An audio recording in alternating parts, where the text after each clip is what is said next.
ओम शिवास्य पंथाना संतो, आप सबकी जीवन यात्रा मंगलमय हो। और आइए आज हम चर्चा करते हैं राधा के ऊपर। देखिए, भागवत में इसका जिक्र कहीं भी नहीं आता और कहा जाता है कि विशेषकर पूर्व पक्ष के द्वारा कि ये शुकदेव मुनि जी की गुरु थी, तो ऐसा कोई भी प्रमाण नहीं है और नहीं ये बात मानने योग्य है। दूसरे कि भाई राजा परीक्षित के पास सिर्फ 7 दिन बाकी थे और जब जब मुनिवर राधा का नाम लेते थे तो उनको समाधि लग जाती थी, तो ये बात भी उचित नहीं, क्योंकि स्वयं भागवत में क्या लिखा है कि भाई जब शुकदेव जी जाते हैं अध्ययन के लिए अपने पिता के पास कि भाई चले पिता के पास बैठ के भागवत का अध्ययन करें, तो वहाँ पर किसी समाधि का जिक्र नहीं है। वे आनंद विभोर होकर एक विद्यार्थी के भांति तन्मय होकर अध्ययन करते हैं और तमाम ग्रंथों में यही भाव प्रस्फुटित होता है। अपने यहाँ हाल यह है बंधु कि हम मनमाने ग्रंथों को प्रमाण मानते हैं। अब मुनि शुकदेव जी का उदाहरण लें तो देवी भागवत में क्या लिखा है कि देवी भागवत में के अनुसार हम चलें तो मुनि शुकदेव जी की शादी हो गई थी, विवाह हो गया था, गृहस्थ हो गए थे, तो इसका मतलब सबको शादी कर लेनी चाहिए। और क्या देवी भागवत महापुराण का बहुत बड़ा प्रमाण है? वो इस चतुर्युग का महापुराण नहीं है। उसमें तो अच्छे भले छंद जो गायत्री छंद है उसके आधार पर लिखी पंक्ति को हम गायत्री मंत्र कहते हैं। उस गायत्री मंत्र को माता के रूप में प्रणीत कर दिया। उसमें तो बहुत कुछ है नारायण, उसमें ईश्वरीय सत्ता के नारी रूप को प्रधान माना गया है। तो देवी भागवत को जो प्रमाण मानते हैं राधा के मामले में या गायत्री के मामले में, तो वे कहें कि भाई भारतीय पतिव्रता नारियों की फहरिस्त में माता लक्ष्मी जी का नाम आता है। और उस ग्रंथ में क्या उदाहरण है कि विष्णु जी एक बार मुस्कुरा रहे थे माता जी को देखकर, तो माता जी को गुस्सा आ गया और कारण पूछने पर भी विष्णु जी ने कुछ कहा नहीं, तो उनको लगा कि वे उनकी बात पर नाराज़ होकर या कुछ व्यंग्यात्मक दृष्टि से हंस रहे हैं। बस गुस्सा आ गया, क्रोध इतना आया कि आंखें तरेरी अपने पति देवता जी की ओर, और हुआ क्या कि पति देव का सिर धड़ से गायब हो गया। ये समाचार फैला, देवलोक में हाहाकार मच गया। फिर घोड़े का सिर लगाया गया। तो कहिए नारायण, ये तो गनीमत है कि आजकल की माताओं के पास वो सिद्धियां नहीं है। तो आप पुरुष लोग मारे मारे घूमते, सोच लीजिए, हंसना भूल जाते आप लोग, मुस्कुराना भूल जाते। ये तो गनीमत है आजकल की माताओं के पास वो जानकारी नहीं है, नहीं तो दुनिया में तो पशु पक्षियों का अकाल पड़ जाता। कोई जानी बात है, किसी न किसी के शरीर के ऊपर से किसी न किसी का सिर लगता ही लगता। कि आप तो हंसे बिना मानते नहीं, व्यंग किए बिना मानते नहीं, उधर माता जी को क्रोध आ जाता। तो बोलिए, तो क्या माने हम इन सबको? अब मत्स्य पुराण के अनुसार चलें तो पुराणों की रचना वेद के पहले हुई थी, क्यों तो आदि कवि लिखने की शैली ऐसी होती है नारायण कि बहुधा ये बात समझ में नहीं आती और हम किताबी अर्थों को लेकर झगड़ने लग जाते हैं बच्चों की तरह। अब कुछ और पुराणों को लेकर हम चलें तो किसी में राधा को कृष्ण की आत्मा कहा गया है। अरे जब भागवत और तमाम बड़े ग्रंथों में कृष्ण स्वयं आत्मा है तो आत्मा की तो कोई आत्मा हो नहीं सकती। अगर आत्मा ही मानना है तो नाम रूप कैसे मान लें हम? तो नाम रूप तो हो नहीं सकता आत्मा का। अगर मान लें तो फिर देह को आत्मा मान रहे हैं, और देह को आत्मा मानेंगे तो क्या हुआ? हम किसी न किसी रूप से देहात्मवाद को बढ़ावा दे रहे हैं। एक पुराण में तो यहाँ तक लिख दिया कृष्ण और राधा का विवाह ब्रह्मा जी ने करवाया था। हाँ भैया, तुम लोग जाके देख कर आए थे क्या? तो लड़की वालों की तरफ से थे क्या लड़के वालों की तरफ से थे? वाह भाई वाह। ये एक कूटनीति के तहत किया गया षड्यंत्र है जो ग्रंथों में फेरबदल करके एक भेद पैदा कर दिया गया है भक्ति के नाम पर, श्रद्धा के नाम पर।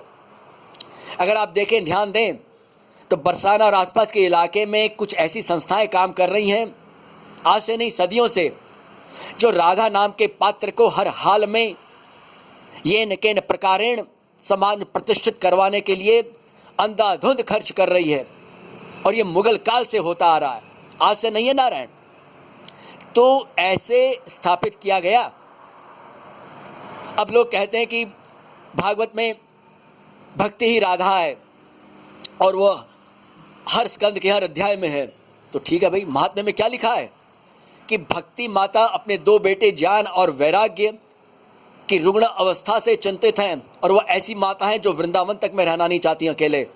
हालांकि कहा यह जाता है कि वृंदावन की गलियों में भक्ति का राज है, भक्ति माता तो नृत्य करती हैं। अरे नाचने गाने के लिए कोई और नहीं मिला नारायण? ठीक है, भागवत के एक अध्याय में कुछ वैसे श्लोक हैं, पर उसके पहले के अध्याय में और उसके बाद के अध्याय में क्या लिखा है कि भक्ति माता यमुना जी का तट भी छोड़ना चाहती हैं। क्यों? क्योंकि ज्ञान वैराग्य की वहां पर कोई बूझ नहीं है, किसी को जरूरत ही नहीं है। तो हम सारे श्लोकों को नहीं देखते, हम 2 या 3 श्लोकों को लेकर थे थे करके नाचने लग जाते हैं बच्चों की जैसे। और वही हो रहा है राधा के नाम पर, थे थे करके नाचना, हे करके नाचना, और तमाम श्रृंगारिकता। जैसे कोई महाभारत या भागवत सिर्फ एक श्रृंगारिक महाकाव्य है, श्रृंगारिक ग्रंथ है और कुछ नहीं है। हो तो यह रहा है नारायण कि कुछ मित्रों ने कहा कि भाई आप जब इतनी चर्चा कर चुके हैं, इतना शोध कर चुके हैं, तो YouTube में जितने भी वीडियोस हैं राधा कृष्ण को लेकर और उन सब पर आप अपने विचार व्यक्त कीजिए शास्त्र सम्मत। हमने 10 वीडियो पर अपने विचार अभिव्यक्त किए, पता चला कि वो 24 घंटे के अंदर में डिलीट कर दिए गए, हटा दिए गए। अरे कम से कम अगर इतने ही आपत्तिजनक लगे आपको तो कम से कम पूछते, कम से कम जिक्र करते, चर्चा करते, पर नहीं, वे सब अपलोड करने वाले डर गए, घबरा गए। और यही हो रहा है धर्म के नाम पर आज, आस्था के नाम पर आज, कि राधे राधे कहना और पराया माल गपकना ये होके रह गया है। कारण क्या है कि राधा के नाम पर महिलाओं को गुमराह करने की जो चाल है वो समझते समझते उम्र बीत जाती है, कईयों को समझ में भी नहीं आता। तो राधा नाम का कोई भी पात्र हमारे यहाँ नहीं है। और अगर देवियों की संख्या ही बढ़ाने में किसी को रुचि है तो पहले से तो कोई देवियां कम है क्या अपने यहाँ पर? क्यों भाई? कम से कम इस चतुर्युग के कृष्ण के जीवन में कोई राधा नाम की महिला पात्र नहीं थी। और जबकि क्या कहते हैं गौड़ीय संप्रदाय ये सब कि कृष्ण और रुक्मणी को मानना तो आम लोगों का काम है, और भक्ति तो वो है जो कृष्ण और राधा को माने, और कृष्ण राधा को मानने के लिए आपको गौड़ीय संप्रदाय में दीक्षा लेनी पड़ेगी। ये खुल्लम खुल्ला कहा जाता है। कलकत्ते में रथ यात्रा के दौरान हम थे, वहाँ पर एक परिचित हमें लेके गए, वहाँ पर मैदान में जहाँ पर वो मेला लगा हुआ था और प्रवचन हो रहा था, सुनते हम दंग रह गए कि वाह, ऐसे ऐसे लोग हैं, ऐसी ऐसी भावनाएं हैं इनकी जो शास्त्रोक्त भी नहीं है, शास्त्र सम्मत भी नहीं है। चलिए आप शास्त्र नहीं मानते कि शास्त्र भी किसी के लिखे हुए थे, ठीक है, कोई बात नहीं। आपको अपनी भक्ति मुबारक पर उस भक्ति की आड़ में ये मत कहिए कि सारे देवी देवता कृष्ण के नौकर थे, कृष्ण के चाकर थे, और राधा ही सर्वोत्तम है और राधा ही जगदम्बा है। अरे जगदम्बा माने को तो हम लोग किसी को भी जगदम्बा मान लेते हैं, उसके बाद में क्या करते हैं हालत? मेरे रोम रोम में राम बसे कहते हैं हम लोग, सिया राम में सब जग जानी, सर्व खल विदम ब्रह्म। व्यवहार में क्या करते हैं ये सोचिए, तेरा मेरा नहीं करते। अगर हमें इतना ही प्यार है सार्वभौमिकता से, सिया राम में सब जग जानी को अगर हम सिद्ध कर चुके हैं अपने जीवन में, तो दूसरे धर्मों की आलोचना क्यों करते हैं कि वे हमारे लोगों को गुमराह करके अपने धर्म में परिवर्तित कर रहे हैं, हमारे यहाँ की बहनों को गुमराह कर रहे हैं प्रेम के नाम पर। हमें नहीं करना चाहिए ये सब। असल में क्या हो रहा है कि हम लोग दोनों हाथों लड्डू चाहते हैं, वो नहीं चलेगा नारायण। ये धार्मिक राजनीति नहीं चलेगी, ये कूटनीति नहीं चलेगी, धर्म के मामले में बिल्कुल नहीं, कदापि नहीं। अब चूंकि मांस प्रेम हमें अधिक प्यारा लगता है और धर्म के मामले में नारियां बहुत भावुक हो जाती हैं, जल्दी उनको फंसाना, उनको पटाना, गुमराह करना आसान हो जाता है। इसलिए राधा जैसा पात्र हमें चाहिए। और सबसे अच्छा माध्यम क्या है? प्रेम का। राधा कृष्ण के प्रेम की आड़ में क्या खेल खेला जाता है नारायण? क्या सिखाया जाता है? कौन से देश की उन्नति का रास्ता बतलाया जा रहा है? यहां पर तो आध्यात्मिक उन्नति भी नहीं होती, तब आप कहेंगे कि राधा के दर्शन कैसे हुए लोगों को? अरे दर्शन होने को तो नाम पर लोगों को अपने कुत्ते बिल्ली तक के दर्शन हो जाते हैं, कोई बड़ी बात नहीं है। थोड़ा सा भी जिनको न्यूरोसाइंस यानी स्नायु तंत्र, स्नायु विज्ञान पर जिनकी रुचि है, जो जिनकी जानकारी है, वो तो जानते ही इस तथ्य को, और नहीं जानते तो किसी अच्छे चिकित्सक से पूछ लीजिए कि मन जैसी भावना करता है और वैसे ही वो आकार ले लेता है धीरे धीरे, और वो स्व सम्मोहन में जाके डूब जाता है और उसको लगता है कि मुझको इसके दर्शन हो रहे हैं, मुझको उसके दर्शन हो रहे हैं। और ये प्रक्रिया कोई नास्तिकता की नहीं है नारायण। योग वशिष्ठ तक इस धारणा के पक्ष में है, तमाम उपनिषद इसके पक्ष में है। तभी हमने वेद की क्या व्याख्या कर दी? अपने हिसाब से वेद की व्याख्या कर दी, अपने हिसाब से हर तरह की व्याख्या की, ताकि रोजी रोटी चलती रहे, धार्मिकता का धंधा चलता रहे, फलता फूलता रहे, भले वो राधा के नाम पर हो या गोपियों के नाम पर हो। अब आप कहेंगे कि भ्रमर गीत में क्या है? अरे भ्रमर गीत नारायण एक कवि की रचना है, वो प्रमाण नहीं है।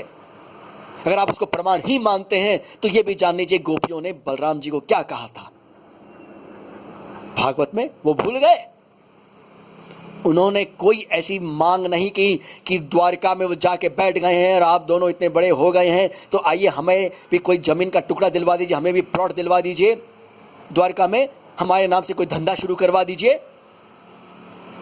वे अपनी स्थिति से संतुष्ट थी। उन्होंने खुल के कहा है कि कर्मजन्य योनियों के चलते हमें ऊपर नीचे आना जाना पड़े तो हम उसके लिए भी संतुष्ट हैं, तैयार हैं। उन्होंने कोई अपनी भक्ति का मूल्य नहीं मांगा, कोई अपनी प्रेम भक्ति के आड़ में कोई खेल नहीं खेला।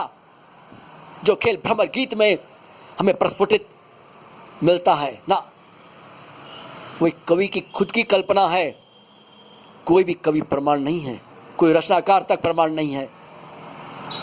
प्रमाण है हमारे वे ग्रंथ, हमारी वे थाती, जिनको भारतीय संस्कृति का प्रतीक मानते हैं, और ये इनके प्रकरण उनसे छुटकारा भी पाना चाहते हैं। भारतीय संस्कृति का नाम लेते जरूर हैं। क्या संस्कृति का मतलब सिर्फ नाचना, गाना, कूदना, उछल कूद मचाना, कपड़े पहनना, एक विशिष्ट तरीके से भोजन करना, धोती पहनना, क्या यही रह गया है? नहीं, बिल्कुल नहीं, कदापि नहीं। कम से कम राधा की आड़ में हम अपना खेल तो ना खेलें, हम अपना खेल तो बंद कर दें राधा की आड़ में। हमें शर्म भी नहीं आती जरा सी भी। मांस प्रेमी हमारा मन इतना गुमराह हो गया है कि धर्म की आड़ में हम जो इच्छाओं करने को तैयार हो जाते हैं, जैसे कि कालिदास ने किया।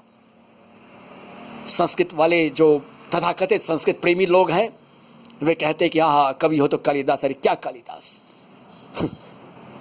शिव पार्वती को माँ बाप कहने के बाद में उनका किस रकम से वर्णन किया है, अश्लीलता की पराकाष्ठा थी वह।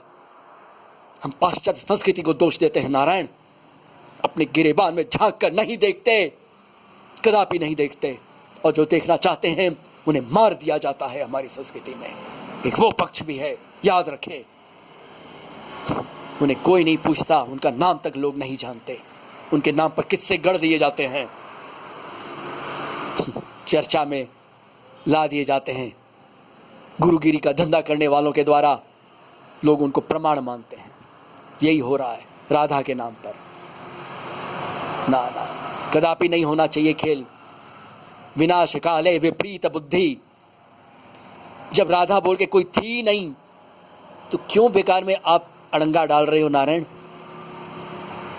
आपकी जानकारी के लिए भी कह दें कि पिछले चतुर्युग में तो कृष्ण का अवतार ही नहीं हुआ था इस रूप में, और हर चतुर्युग में कोई पांडवों की जीत हो ऐसा कोई नियम नहीं है। आप बोलोगे कहाँ से लेकर आए हो भैया ये तुम? भैया योग वशिष्ठ पढ़ लो जाकर।